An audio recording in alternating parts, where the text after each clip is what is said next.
Alors, le mystère Bogdanov, évidemment, eh bien, ça raconte l'histoire des frères Bogdanov. Ce sont les deux facettes d'une même pièce. Les Bogdanov, en fait, maintenant, c'est presque un seul et même personnage. C'est une petite entreprise qui est bien rodée maintenant depuis presque 40 ans.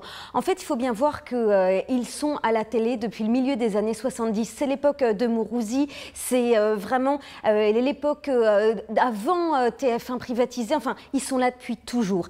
Le but, c'était vraiment de découvrir comment ils sont arrivés là, qui ils sont, quelle est leur famille et pourquoi, évidemment. Eh bien, ils connaissent tout le monde parce qu'ils connaissent tous les présidents, récemment Macron, mais avant Sarkozy, Chirac, Mitterrand. Ils connaissent tous les milieux des grands intellectuels, des grands scientifiques, mais également la jet set, les princes. Ils arrivent à devenir amis avec tout le monde et tout le monde les aime.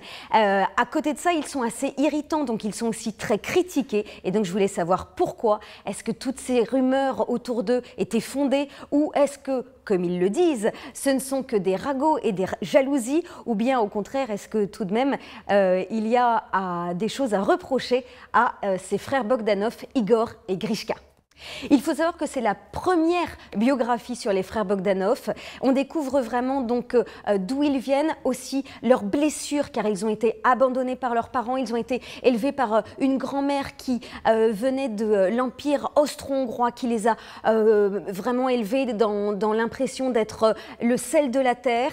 Et il faut comprendre qu'aujourd'hui, eh bien, pourquoi cette métamorphose physique a eu lieu aussi, eh bien tout ça s'explique et c'est vraiment ce que j'essaye de montrer. Et pourtant, personne n'avait encore écrit sur eux, n'avait cherché qui ils étaient et je trouvais que c'était passionnant d'essayer de décortiquer ce mystère Bogdanov.